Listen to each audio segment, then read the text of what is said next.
Buenas tardes a todos. Bienvenidos a una nueva entrevista en Soy Salud. Hoy tenemos a Aaron Sosa Mejía. Él es oncólogo médico y además es un buen amigo, con lo cual pues es un placer tener hoy aquí a Aaron para hablar de cáncer de mama. Muchísimas gracias, Aaron, por estar aquí con nosotros. Es un placer. Aaron, como he dicho, vamos a hablar de cáncer de mama, también hablaremos de algún otro cáncer ginecológico. Para empezar, me gustaría que nos explicase un poquito. Sabemos que hay tumores que son benignos y que pueden volverse malignos. ¿Qué posibilidades hay de que eso ocurra? A ver, en términos generales, sobre todo en cuanto al cáncer de mama, hablamos de tumores in situ, que son grupos pequeños de células malignas, pero que están contenidos dentro de la membrana, es decir, que no pasan, no se salen de lo que nosotros llamamos túbulos, que están contenidos ahí. Entonces, estos son tumores que en realidad no pueden ser estrictamente clasificados como benignos porque tienen células malignas dentro, pero su comportamiento generalmente es benigno y pueden estar muchos meses o años sin salirse de este límite y Sí. entonces ya entrar en la categoría de tumores invasivos, que son a los que normalmente les llamamos cánceres. Eh, que la pregunta es, ¿qué tan posible es que ocurra esto? Sí. A ver, esto es muy variable y en realidad no hay una respuesta fácil. ¿Qué tanto se puede malignizar un tumor benigno? En cuanto al tumor in situ, si se le deja sin un tratamiento y pasa mucho tiempo, años, evidentemente puede cruzar el túbulo y volverse un cáncer invasivo, pero no es la circunstancia habitual, porque por lo general en los tiempos actuales que hay un cribado eh, anual o bianual con mamografía para todas las pacientes, se evidencian radiográficamente estos tumores in situ y entonces pues ya se interviene de tal forma que esto rara vez pues se Ocurre, pueda, ¿no? pueda volverse maligno.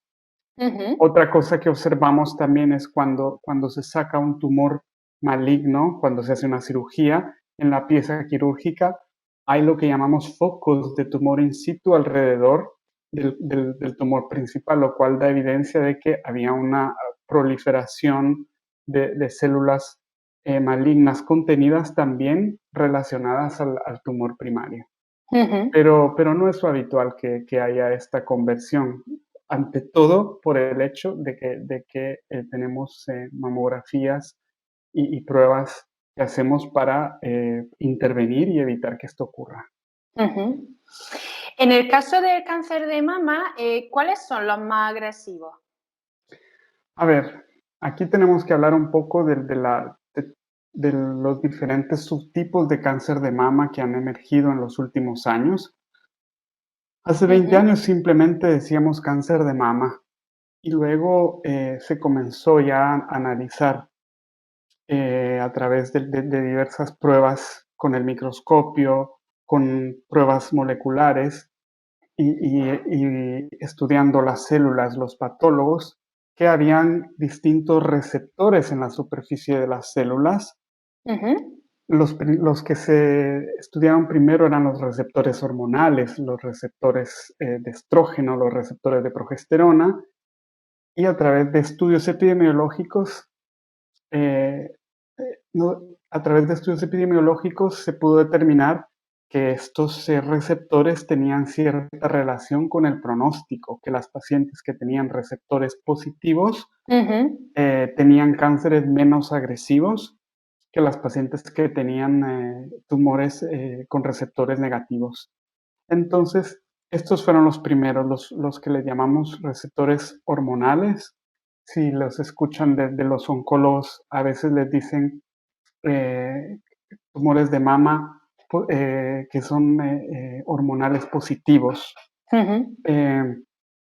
Entonces, estos son la categoría la que se estudió primero. Luego emergió otro receptor en la superficie de las células, que es el famoso ER2, se R2, sí. escribe con H, Ujú, y entonces también hubo una caracterización porque se dieron cuenta que habían tumores ER2 positivos con receptores hormonales positivos, ER2 positivos con receptores hormonales negativos ujú. y viceversa, ER2 negativos con receptores hormonales positivos y ER2 negativos con receptores hormonales negativos. Esta última categoría, al ser estrógeno negativo, progesterona negativo y ER2 negativo, se Mm. conocen como triples negativos. Ah, de acuerdo. Son los tumores más agresivos que hay en cuanto a los subtipos de mama. Entonces, globalmente hay hormonales positivos, ER2 positivos con diversa expresión de las hormonas, y los que no expresan nada son los triples negativos, enfatizando que son los más agresivos.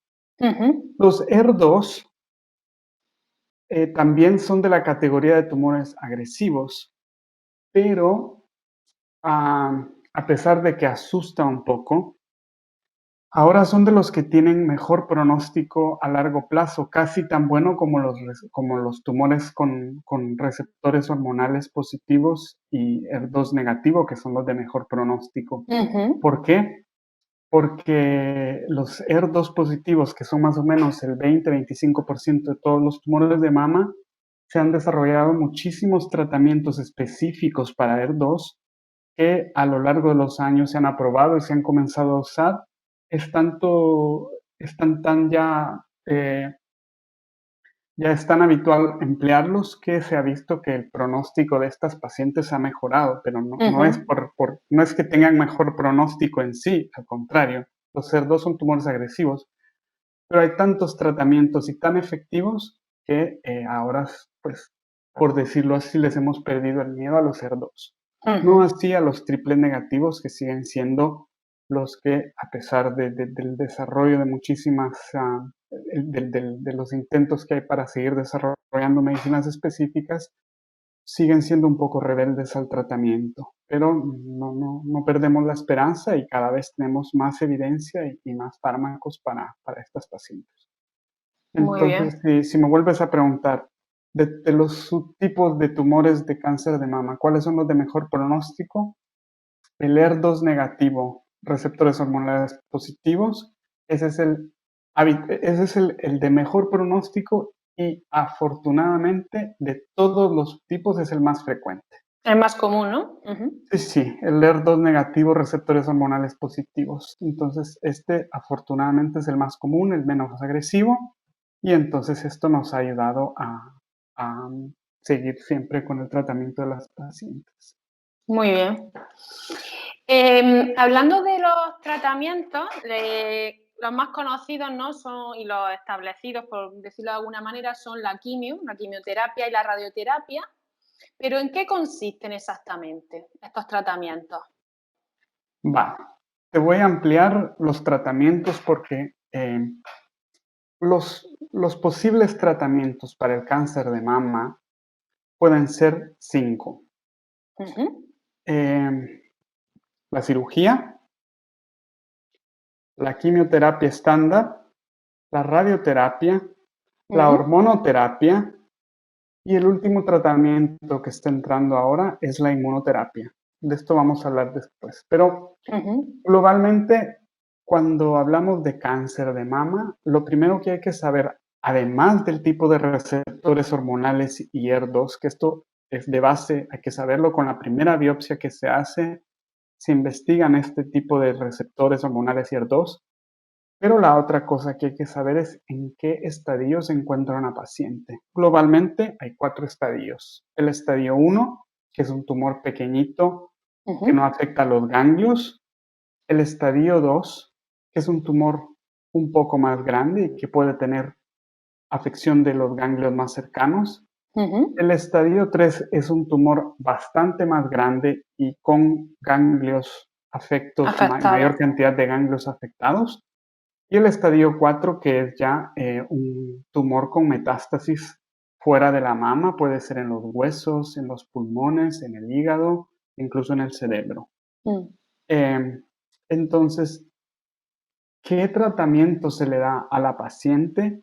Depende de muchos factores, pero principalmente es los receptores hormonales y el HER2, el estadio si es 1, 2, 3 o 4, cómo se encuentra la paciente, es decir, no es la edad de la paciente, sino porque pueden haber pacientes jóvenes frágiles, como pueden haber pacientes ancianas muy fuertes que toleran tratamientos. Entonces, en sí lo que nosotros vemos, nosotros decimos ECO-PS, que quiere decir Performance Status.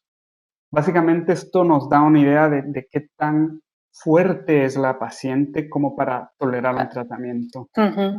Es un poco, nosotros lo calculamos con numeritos, pero básicamente la idea es que que nos da, si es 0 o 1, es una paciente que puede tolerar casi cualquier tratamiento.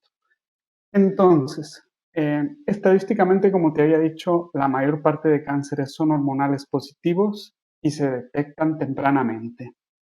Entonces, el abordaje habitual en estas pacientes es primero, pues, se hace la mamografía, se ve la sospecha, se hace una ecografía, ya se ve si el tumor es sospechoso aún más, si hay o no hay ganglios, entonces ya se programa la biopsia, se hace igualmente una ecografía para localizar el tumor, se pincha, se toma la muestra y esta es la muestra que se manda a los doctores de patología y ellos pues ya le ponen tinciones especiales para ver pues si se ven si es receptores hormonales positivos o negativos, para ver el HER2 y así sucesivamente. Cuando ya se tiene este perfil, mientras tenemos estos resultados, se piden otras pruebas generales a la paciente como una radiografía para ver si hay alguna sospecha que nos haga pensar que pueden haber metástasis en los pulmones. No es la radiografía la prueba para buscar metástasis cuando hay una sospecha muy clara, pero nos puede dar indicios. Se pide habitualmente una gammagrafía ósea, que es para ver si hay o no hay metástasis en los huesos. Los huesos. Y si es un cáncer triple negativo o HER2, al ser de mayor riesgo, pues habitualmente pedimos también una tomografía que es tóraco-abdominal o tóraco-abdominopélvica.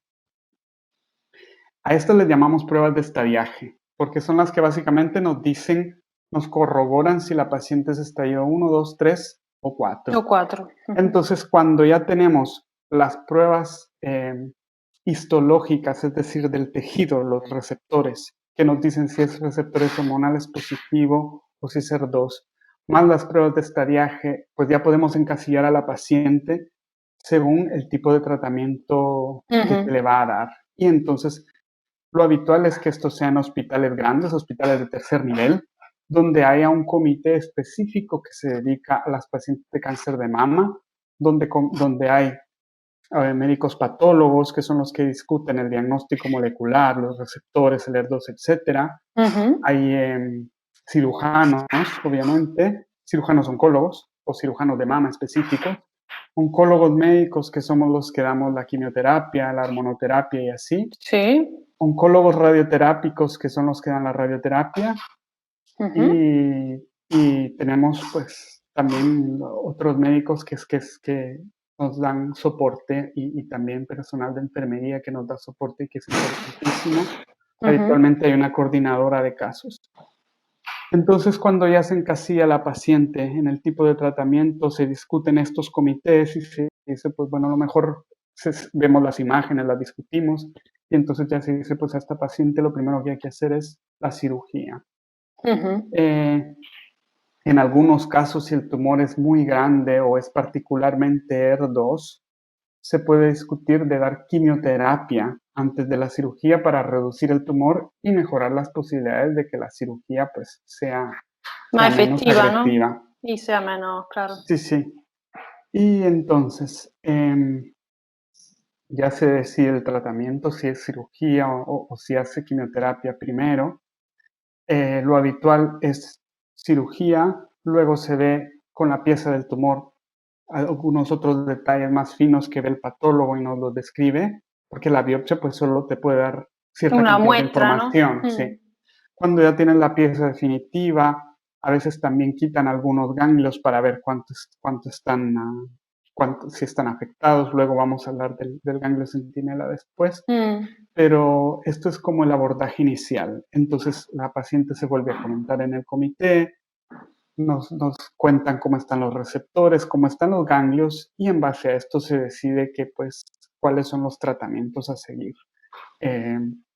Lo habitual es que haya que dar radioterapia, sobre todo cuando hacen lo que se llama cirugía conservadora, que básicamente es solo quitar el tumor y dejar la mama lo más íntegra posible. Entonces, pues ya se puede decir si se da la radioterapia. Si son receptores hormonales positivos, también pues agregamos la hormonoterapia. Y según el tamaño del tumor y también si hay ganglios afectados, pues a veces se decide si es conveniente dar quimioterapia adicional. Y entonces este es pues más o menos el tratamiento estándar, habitual. Pero como te dije, cada paciente es un mundo Es y por eso diferente, es claro. que discutimos tanto las opciones y tratamos de proporcionar a cada paciente el orden más adecuado y también calculando que lo pueda tolerar y pueda terminar su tratamiento. Claro. Y entonces esta es la forma en la que lo hacemos. Muy bien. Hablabas del ganglio centinela. ¿Qué es este ganglio centinela? Bueno, pues básicamente cuando un tumor maligno, un cáncer de mama, comienza a crecer, inicialmente pues solo es un bultito. Pero a medida que crece, ¿cómo es que este cáncer se va para los ganglios? ¿Cómo es que se va para otros órganos y hace metástasis? Pues porque se comienzan a liberar algunas de sus células malignas y lo primero que ocurre es que a través de los canales linfáticos, que son los que tenemos todo el cuerpo lleno de canales linfáticos que tienen una circulación aparte de la circulación de la sangre, y que esta linfa, que es el líquido que va por dentro de los canales linfáticos, se filtra en los ganglios, que son básicamente los bultitos estos que tenemos por todo el cuerpo y filtran, y entonces cualquier cosa mala que vean ellos, lo habitual son bacterias o células cancerosas, la pillan. Y entonces, al quedarse, por decirlo así, filtrado, las células en el ganglio, pues comienzan a crecer y también hacen un pequeño tumor ahí. Estas son las metástasis de los ganglios linfáticos. Entonces, el ganglio centinela es una técnica quirúrgica que consiste en cuando ya tenemos a una paciente que sabemos que va a comenzar con cirugía, pero no sabemos si los ganglios que están alrededor del tumor están pillados o no. Entonces, antiguamente lo que se hacía directamente era quitar todos los ganglios de la axila. Pero esto es un procedimiento agresivo con complicaciones a largo plazo como el linfedema y da muchas molestias. Entonces, la técnica del ganglio centinela se desarrolló porque en los estudios iniciales se dieron cuenta que a veces solo quitando el ganglio centinela o los ganglios centinelas más cercanos, esto se asumía que ahí estaba contenida la enfermedad y que no era necesario ya quitar todo el resto de ganglios en la axila. Entonces se hicieron estudios para ver si esto pues tenía evidencia y sustancia para continuarlo haciendo, y fue tan efectivo que se comenzó a instituir sistemáticamente en casi todos los hospitales del mundo. ¿En qué consiste en sí? Pues es muy sencillo. Ya cuando la paciente está dormida y el doctor ya abrió un poco, inyecta un medio de contraste especial que puede ser un líquido azul o una sustancia, un radiofármaco que es de medicina nuclear.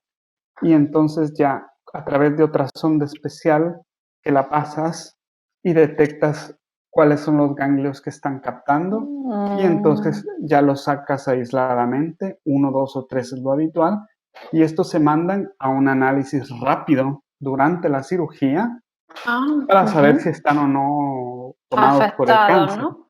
Entonces, si están tomados todos y se sospecha que haya mayor afectación del resto de ganglios de la axila, se quitan todos los ganglios. Pero esto se puede hacer, habitualmente se puede hacer en un segundo tiempo, es decir, se puede hacer también en una segunda cirugía, no directamente en la misma. Vale. Hay ciertos factores que ayudan a determinar si es conveniente hacerlo directamente en la primera cirugía o si se hace una segunda cirugía. Pero el ganglio centinela es una técnica ya bastante instituida, aunque últimamente están haciendo algunos estudios que han puesto en tela de duda, pero de momento sigue siendo Se la sigue técnica estándar. practicando. Sí. Muy bien. Quería hablar también un poco de otros cánceres, ¿no? De cánceres ginecológicos, ¿no? Ujú. ¿Cuáles son los más comunes, Aaron? A ver, los cánceres, el cáncer de mama no es estrictamente un cáncer ginecológico porque también ocurre en hombres. Es escaso, pero Exacto. puede ocurrir. Los que consideramos cánceres ginecológicos estrictamente son los del sistema ginecológico, el cáncer de útero, que habitualmente también le llamamos cáncer de endometrio, el cáncer de ovario, también hay cánceres en la vagina directamente. Estos son los más habituales. Y el cáncer de cérvix uterino, el cáncer de útero, el del endometrio está en el cuerpo del útero y el del cuello uterino está pues, justamente en la parte que está al fondo de la vagina. Esos son los cánceres ginecológicos más, Más comunes, ¿no? los que llamamos cánceres ginecológicos. ¿Ante qué señales deberíamos estar alerta de que pueda ser un cáncer? Porque se le llaman los cánceres silenciosos, ¿no? Especialmente el de ovario. El de ovario especialmente es silencioso y no hay muchas sospechas. No. Clínicamente, el problema del cáncer de ovario es que cuando se manifiesta clínicamente, habitualmente ya está un poco diseminado, pero por eso es que tiene una técnica quirúrgica específica para tratarlo. Pero no hay ninguna forma, un cribado especial, así como se hacen mamografías para buscar cáncer de mama, porque se sospecha que puede ocurrir en prácticamente cualquier mujer, no hay ninguna prueba de cribado especial para el El de cáncer de ovario. ovarios, si no ya se estuviera establecida. Entonces el cáncer de ovario sigue siendo, como lo dices tú, bastante silencioso. Pero, por ejemplo, el cáncer de endometrio es un poco más particular, porque lo habitual es el tipo de población al que afecta es a pacientes de más de 55 años. No es exclusivo, pero es lo más habitual. Lo más común. Entonces, estas son pacientes que nosotros le llamamos posmenopáusicas, porque lo habitual es que después de los 55 años ya no haya menstruación porque ya ocurrió la menopausia. Entonces, ¿qué es lo que pasa si hay un sangrado ginecológico, un sangrado vaginal? Pues esta es la sospecha principal para el cáncer de endometrio, porque como te digo, ya una mujer dejó de menstruar y luego vuelve a presentar como si fuera una menstruación o un sangrado ginecológico, pues esta es la Puede ser principal una sospecha señal. para pensar cáncer de endometrio y entonces estas son las pacientes que tienen que ir al médico para que les hagan las pruebas especiales por la sospecha. El cáncer de vulva o el cáncer de la vagina suele ser obvio a nivel macroscópico, es decir, que se ve, se siente y entonces, pues, si se notan las pacientes un bulto en la vagina, pues pueden acudir directamente por esto al médico. Y, y el cáncer de cervix, pues este sí tiene un método de cribado como el cáncer de mama. Por eso es que se le hace el Papa Nicolau cada cierto tiempo a las mujeres. Se toma La una muestra del citología, ¿no? cervix, exactamente la citología. Se toma la muestra y entonces la ven los patólogos y ya ven si hay o no hay sospecha de células malignas que se puede hacer pensar en un cáncer de cervix. Vale. ¿Y cuáles son los factores de riesgo de estos cánceres? ¿Son los mismos que los del cáncer de mama? No, son un poco variables y, por decirlo así, son un poco opuestos. Ujú, Porque, por ejemplo, para el cáncer de mama y para el cáncer de ovario, los factores de riesgo son primordialmente que haya sido una larga exposición a estrógenos. ¿Cómo se traduce esto a nivel normal, a nivel mm, entendible? sí, Por ejemplo, si una mujer tuvo eh, una menarquia, que es la primera menstruación, muy temprana, temprano, ¿no? y luego tiene la menopausia muy tarde, pues este periodo de exposición a los estrógenos es bastante más extendido que si lo hubiera tenido a niveles normales. Ujú, Esto aumenta ligeramente el riesgo de cáncer de ovario y el riesgo de cáncer de mama. Y en el cáncer de endometrio, no es no es siempre, pero lo más habitual es que sean, como te dije, mujeres mayores, mujeres posmenopáusicas, por lo general que nunca hayan tenido un hijo, que nunca hayan tenido exposición a progesterona, ujú. o menor exposición a progesterona. Entonces, este es uno de los factores de riesgo principales. Pero, independientemente de esto, los tumores ginecológicos pueden ocurrir en cualquier mujer. Ujú. Eso es, que sea un factor de riesgo quiere decir que la posibilidad de que ocurran los cánceres es Sí, ligeramente mayor, mm, pero no es, pero carecer de un factor de riesgo no te exime de tener la posibilidad de desarrollar un cáncer, total. desafortunadamente. Desafortunadamente, sí. Mm. Ni la edad, ¿no? Porque cada vez vemos, chicas muy jóvenes que De desarrollan todo, un tumor. de Mm. todo. Entonces, lo que hay que hacer es siempre tener los ojos abiertos y hacer las pruebas que tocan cuando tocan. Volviendo al cáncer de mama, me gustaría que nos aclarase un poco, esa polémica que hubo con los parabenos, ¿no? Y el cáncer de mama. ¿Qué hubo de cierto? De cierto hubo poco, porque los estudios que relacionaron el cáncer de mama con los parabenos son preclínicos. Lo que quiere decir es que expusieron líneas de células, o sea, grupos de células a parabenos, Sí. y se llegó a la conclusión de que los parabenos son modificadores hormonales, es decir, que pueden, por decirlo así, aumentar la actividad estrogénica.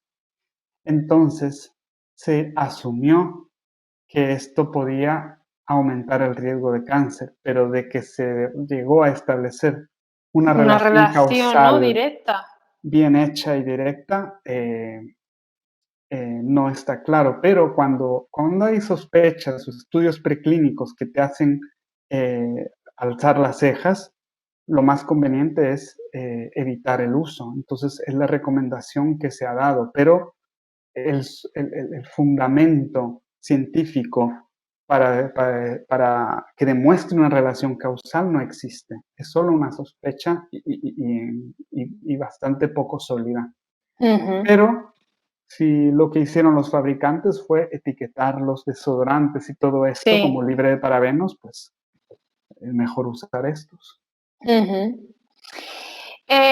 ¿Cuáles son las líneas de investigación en tratamientos del cáncer de mama más prometedoras?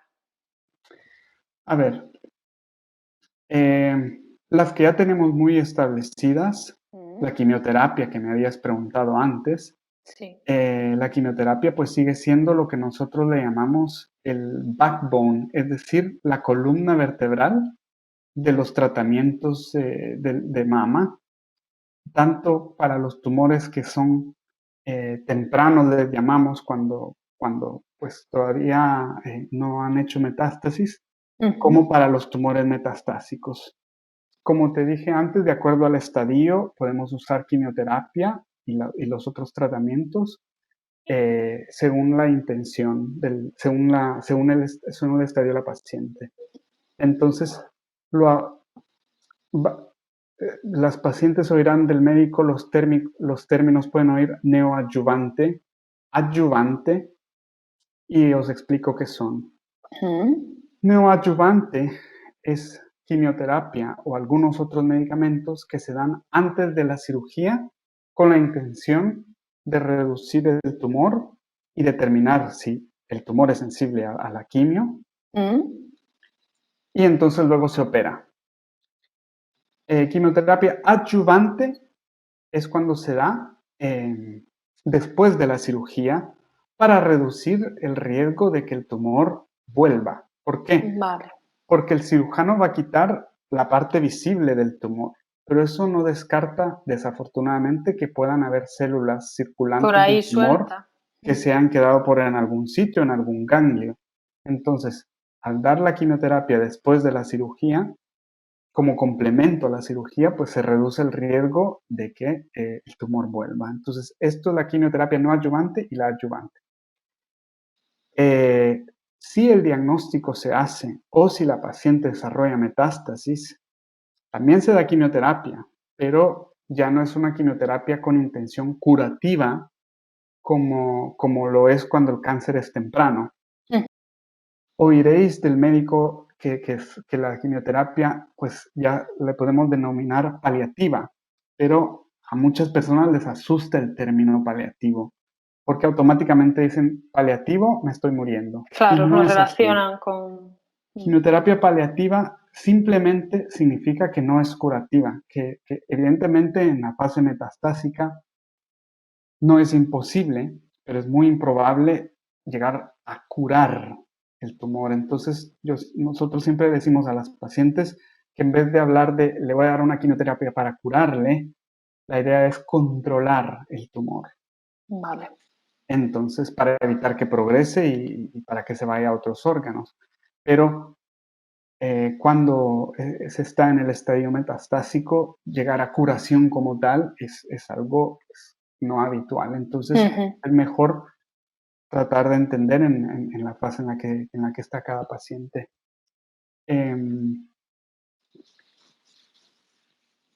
¿Y la inmunoterapia que nos comentabas antes? La inmunoterapia son tratamientos nuevos. De momento está indicada solo para un tipo de cáncer, para el triple negativo en estadio metastásico. Porque pues este cáncer, como te digo, los cánceres hormonales positivos tienen su tratamiento específico con pastillas específicamente que bloquean las hormonas. Los cánceres ER2 tienen también medicamentos especiales que son biológicos, que son anticuerpos que bloquean el ER2. Y para el triple negativo, pues habitualmente solo se podía usar quimioterapia. Pero hicieron algunos estudios donde se agregaba inmunoterapia, que son unos anticuerpos especiales, que lo que hacen es, por decirlo así, encender al sistema inmune para que reconozca y ataque al tumor. Y entonces se vio que eran efectivos en algunos cánceres triple negativos que tenían otro factor que evalúan los patólogos, que se llama PDL1. O sea que la inmunoterapia no es para todos los cánceres triple negativos. De momento funciona bien para los que sean PDL1 elevado. Y esta es otra prueba que obviamente el oncólogo solicita al patólogo para evaluar la posibilidad de estos tratamientos. Bueno, Aaron, y ya para ir finalizando, ¿qué mensaje principal te gustaría transmitir a las personas que vean esta entrevista?